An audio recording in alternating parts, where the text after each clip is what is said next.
Welcome to Nana classes. दोस्तों, नाना classes के YouTube channel पे आपका स्वागत है। जैसे कि आपको पता है, आज बीएसटीसी का एग्जाम था, यानी कह सकते हैं प्री डीएलएड का एग्जाम था बीएसटीसी में। और उसमें राजस्थान जीके और राजस्थान करंट अफेयर्स के किस प्रकार के क्वेश्चन आए थे उनकी चर्चा हम करने जा रहे हैं। जहां तक, क्योंकि आपको पता है इसका पेपर उपलब्ध नहीं होता है, पेपर एग्जाम में सेंटर में ही रख लिया जाता है। इस वजह से विद्यार्थियों के द्वारा जो मेरे पास क्वेश्चन पूछे गए बताए गए हैं, मैं आपके साथ डिस्कस कर रहा हूं। बहुत ही इंपॉर्टेंट, और हमारी जो क्लास में अपने जो डिस्कस करते हैं उन्हीं में से क्वेश्चन आपको प्राप्त हुए। देखिए, क्वेश्चन आया है, रानी सती, जो रानी सती थी उनका उपनाम क्या था?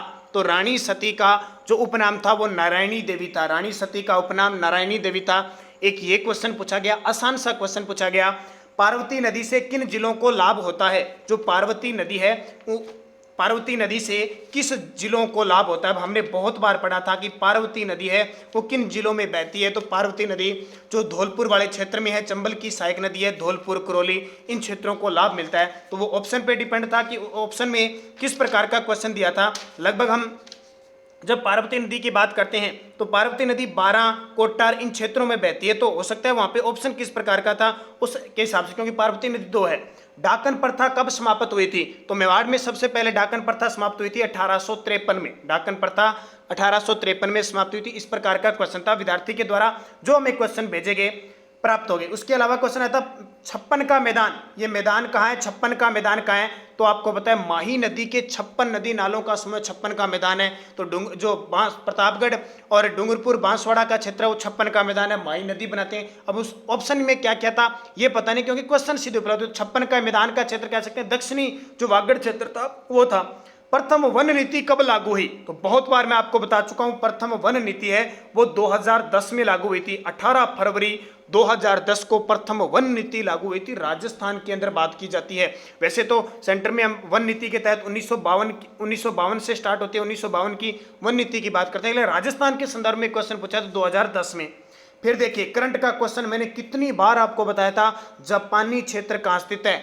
अब जापानी क्षेत्र है यानी निमराना के अंदर, निमराना कहां पे है? अलवर के अंदर है। ये क्वेश्चन करंट का पूछा गया तो बढ़िया तरीके से। दूसरा याद रखना, दूसरा जापानी पार्क गिलोट अलवर में है। फिर मृत नदी किसे कहा जाता है? ये क्वेश्चन आया था। मृत नदी, नट नदी, पुरानी सरस्वती नदी हम किसको कहते हैं? तो हम घग्गर नदी को कहते हैं। अभी कुछ दिन पहले ही रोज 9 बजे हमारी जो राजस्थान जीके की क्लास थी, 100 क्लासें पूरी हो चुकी है, उसमें सारा डिटेल है। और सुबह 7 बजे जो करंट अफेयर्स की क्लास आती है उसमें आपको मैटर मिला था। तो मृत नदी घग्गर नदी को कहते हैं।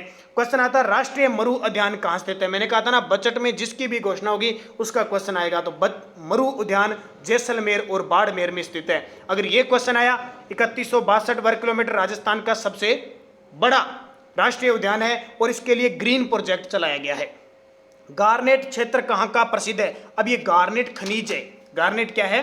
खनिज है। अब ये गार्नेट कहां का प्रसिद्ध है? तो गार्नेट जो आपका क्षेत्र है, कौन सा? गार्नेट का जो क्षेत्र आ जाता है ना इधर टोंक के क्षेत्र में गार्नेट, तो वो क्षेत्र यहाँ का प्रसिद्ध था। सिवाना दुर्ग का निर्माता कौन था? क्वेश्चन देखिए, सिवाना दुर्ग का निर्माता कौन था? तो सिवाना दुर्ग का निर्माता कितनी बार मैंने बता दिया कि 10वीं शताब्दी में वीर नारायण पंवार ने, किसने?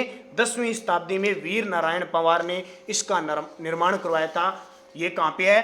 बाड़मेर में। ठीक है। गार्नेट का अब क्वेश्चन किस प्रकार से आया है? अगर गार्नेट का, वैसे तो गार्नेट कहाँ का प्रसिद्ध है? टोंक का प्रसिद्ध है, सर्वाधिक है टोंक का प्रसिद्ध है। वैसे टोंक, अजमेर और उदयपुर के प्रसिद्ध है। तो टोंक अगर उत्तर आया तो टोंक इसका सही होगा।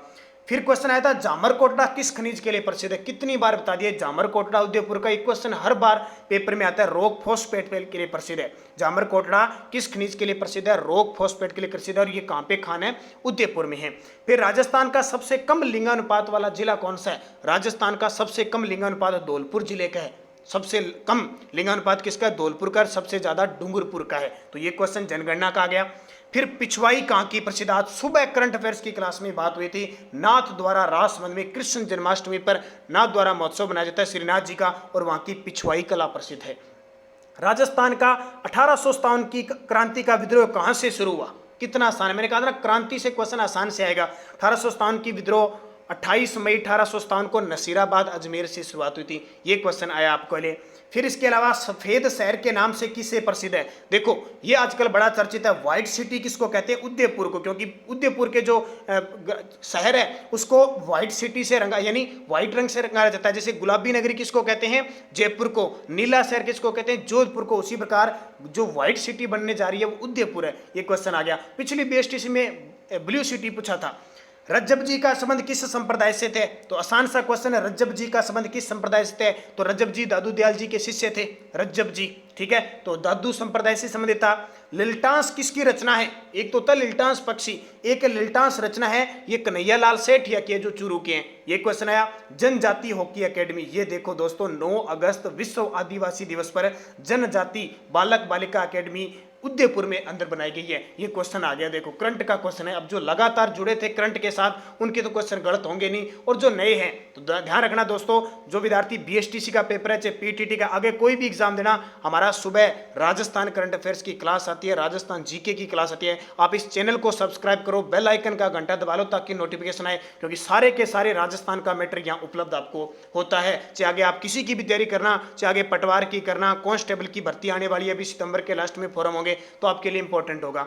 राजस्थान का जलदुर्ग, तो जलदुर्ग में अब ऑप्शन में क्या था? राजस्थान के जलदुर्ग की बात करें तो हो सकता है ऑप्शन था भैंसरोडगढ़ दुर्ग, हो सकता है गागरोन दुर्ग ऑप्शन में था, तो कोई भी ऑप्शन था वो सही था। मनोहर थाना दुर्ग, तो ज्यादातर सर्वश्रेष्ठ माना जाता है वो गागरोन दुर्ग है। मल्लीनाथ जी का संबंध, अब मल्लीनाथ जी से क्वेश्चन आया था। तिलवाड़ा बाड़मेर में इनका पशु मेला लगता है, राजस्थान का सबसे पुराना, ठीक है, चैत्र माह में लगता है। मल्लीनाथ जी ने कुंडा पंथ चलाया था। अब मारवाड़ के ऐसे शासक थे जो एक लोक देवता के रूप में पूजे थे। अब किससे क्वेश्चन आ गया? वो आ गया 100 द्वीपों का शहर किसे कहते हैं? बांसवाड़ा को कहते हैं। 100 द्वीपों का शहर किसको कहते हैं? बांसवाड़ा को। फिलहाल राजस्थान जीके के इतने क्वेश्चन हमें प्राप्त हुए, इंपॉर्टेंट क्वेश्चन। इसके अलावा एक क्वेश्चन था दुर्सा आडा की डिंगल कविता, जो अकबर के लिए इन्होंने खास करके लिखी थी। और भी कोई क्वेश्चन आए तो आपको बताने हैं, और भी अगर कोई क्वेश्चन आए तो मुझे कमेंट करके जरूर बताना कि सर ये क्वेश्चन आए, क्योंकि एक विद्यार्थी सारे क्वेश्चन याद नहीं रख सकता, क्योंकि पेपर मिलता नहीं है, पेपर नहीं मिलता तो सारे क्वेश्चन याद नहीं रख सकता। तो आप भी कमेंट करके मुझे बताओगे कि किस किस प्रकार के क्वेश्चन एग्जाम में आए हैं, जो सभी परीक्षाओं की दृष्टि से इंपॉर्टेंट, और सभी विद्यार्थियों को पता लगे कि हमारे द्वारा जो जानकारी, जो क्लासें चल रही है वो कितनी इंपॉर्टेंट है। तो दोस्तों वीडियो को लाइक जरूर करना, शेयर करना अपने दोस्तों में, और भी हिंदी, रीजनिंग और शिक्षा मनोविज्ञान के जो भी क्वेश्चन मिलेंगे मैं आप तक पहुंचाने की कोशिश करूंगा। धन्यवाद दोस्तों, जय हिंद, जय भारत।